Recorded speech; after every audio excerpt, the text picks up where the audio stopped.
Hey, it's Dr. Udivarini, and this is how to pass the EPPP in 60 days. Let's get started.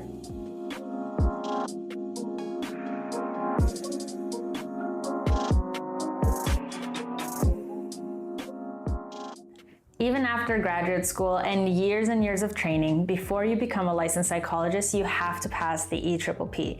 This is the examination for professional practice in psychology, and depending on the year when you take it and the state that you're planning to get licensed in, there are two parts of the exam. EPPP Part 1, which is essentially a multiple choice exam, and EPPP Part 2, which is also a multiple choice exam, but it's a little bit more experiential and clinical in nature. Now, before we get into future videos, I wanted to start with the basics. I also wanted to share that I personally got a scholarship for the AATBS system. That stands for the Association for Advanced Training in the Behavioral Sciences. That's a mouthful. Now, with this scholarship, I was able to get the AATBS Comprehensive Study Guide set, which not only included the written materials, but it also included flashcards and then the online modules that they have, where you can take domain quizzes, section quizzes, you can do practice examinations, and then you can also do live training with coaches throughout the month. So that is definitely something to look into. I will insert the link of where I got it. It's with the University of North Texas and their Disparities Project. What I want to share is going to be specific to this system, so it may not relate exactly. However, I do think that it'll be helpful whether you have any of the other study system packages for this exam, or if you're studying on your own with things that you find elsewhere. Now, before we get started with the how I actually took notes and studied, I also want to share with you some of the materials that I used and found helpful throughout my study journey. Of course, to make studying a little bit more fun, I definitely went a little bit more aesthetic. I love color coordination. I'm also a very visual learner, and so for me, it was very important to have these color pens. I used the Stabilo .88 pens, and then I also wanted to match it with colorful tabs. So you can find these on Amazon, online, or different places, but I love the colors of these tabs because, again, you can keep everything organized by concept or topic, which is helpful for when you're reviewing materials later on. The other thing that I used and found really helpful was transparent post-it notes. This was great for me because when I didn't want to make some notes straight onto the book, or I wanted to be able to remove it in the future, the transparency of the post-it notes are obviously helpful for that. And in order to write on this, I used the Sharpie fine point pens. So those are primarily the materials that you need. It's not too much. You can get any version of them. And if you wanted these specific ones that I use, including my nifty carrying case for them, I do have everything linked in my Amazon storefront. Getting one of these study packages is definitely the first step in your study plan. However, it can be overwhelming to decide where to start. I definitely, on my journey, spent a lot of time overthinking and creating this complex study system. It does not have to be that complex or complicated. That makes things worse, adds to the anxiety and stress of studying. So let me tell you what I finally decided to do, which for anybody else is probably common sense.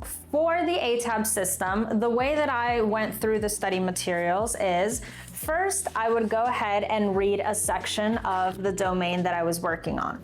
When I finished the domain, I would go onto the AATBS online module and take the section quiz.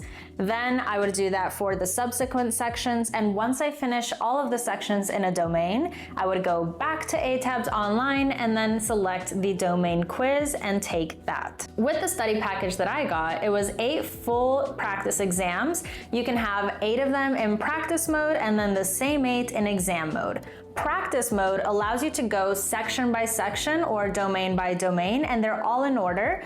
The way that I would recommend doing this, which I didn't end up doing until later on in my journey, is to actually review when you're taking the exam. What I tried to do in the beginning was answer all of the questions and then tell myself that after the 225 or so questions that are provided, I would then go back and review the answers. I didn't. So instead, what I would recommend for you to do is to answer the question, read the responses as to why it was correct, incorrect, take notes based off that and what you learn, whether you include the notes in the study material itself or on a separate document. But we can talk about that a little bit later. So as a quick recap, the first thing that I would do is read the section, take the quiz. Do that for all of the sections in the domain, then take the domain quiz. And for me and my study schedule, that means that at the end of the week, I was ready to take a practice exam. The reason why I thought this was helpful was because as I was moving on to more domains, instead of forgetting what I was learning, I would take a practice exam every week so that I could review all of the things that I had learned previously in those domains. If you stuck to only taking the section quizzes and the domain quizzes, you might find that by the 8th domain or so, you're starting to forget things from the first domain. The last thing that I used with the online studying from AATBS was the live courses. That was absolutely helpful for me. It is difficult to try to find things while you're studying that domain, so I definitely had to go out of order, but I was able to catch a live lecture for almost all of the domains. You do have to plan accordingly sometimes, because if you're trying to pass in 60 days, you might find that, for example, test construction is only offered once in the month, and so that may or may not align for you, and it may just have to be something that you end up skipping. Okay, great. So now that we have the general framework as to what to do with the study package, now I'm going to show you what to do when you're studying. Again, this is what worked for me. It may not work for you, but I hope that you can use it as inspiration on your study journey. In each of the chapters, you'll see that in the beginning, there's usually bolded words, which are key concepts that you want to focus on and learn. With the AATBS system, that correlates to the flashcards that they offer. So what I started to do once I realized that this was the case is that I would pull out the key concept flashcards for the section and domain that I was reading. And as I come across information that would be helpful for me, I went ahead and included it on the flashcard. These flashcards already come with some description on the back, and sometimes that's completely enough, but other times I definitely wanted to add a couple more notes that I think would help me in my study and recall phase of the EPPP planning. I wasn't afraid to get down and dirty with these books, so if you took a look at my study materials, you'll see a lot of underlining, a lot of margin notes, and definitely a lot of tabbing.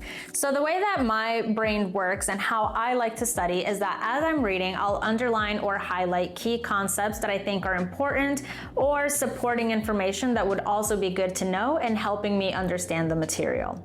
When something is even more important or I want to put an extra emphasis on it, I would make something written in the margins. This might look like examples from my personal life that I can relate the concept to. It might look like additional information, or it might just be saying, hey, keep this in mind, and pointing to the section that I wanted to go back to. The third layer of importance for me was to add a tab. And something that I like to practice when I'm using tabs is to also write on the tab what it is that I'm trying to highlight. Sometimes when I go back and if I haven't written something on the tab, it might be a little bit confusing for me to figure out what exactly it is that I wanted to highlight, and it takes some extra time because then I have to reread the whole paragraph. The idea behind highlighting or underlining, writing notes in the margins, and tabbing things is that when you go to review, you're not going to read everything verbatim again. You're simply going to look at the underlined points, the margin notes, and the tabs. A different way that you can do this, if you tend to get distracted when you read and instead of focusing on the underline, you just end up reading the whole paragraph again, is to instead take notes on a third-party system. So for example, if you use Word, you can, as you read or as you finish the section or domain, or as you're studying, take notes only on the underlined material, keep that in an extra document, and your next go around for study, instead of coming back to the actual book, you go only to your notes.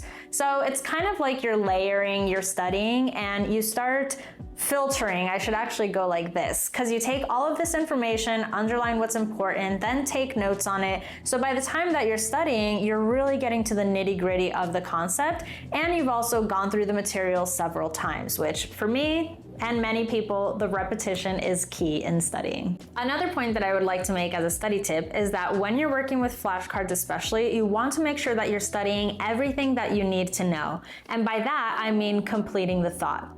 Originally, this AATBS provided flashcard says path goal theory. Now, path goal theory is associated with somebody named House. At this point in time, I don't remember the specifics, but do as I say, not as I do. And so what I did was I wrote House's path goal theory because in the future, the EPPP may relate to path goal theory as the concept in the question, or it may ask only about House, and then I have to make the connection of path goal theory.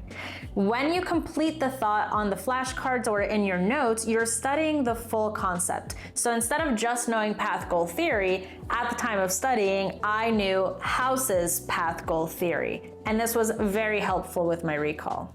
So that's kind of it. This is the basics of 1, how to break down the studying, especially if you have a psychology study packet like the AATBS system, but it also gives you a few key tips and tricks to try even if you're not using one of these things. I hope that you learned something and stay tuned for the rest of the study series. Good luck.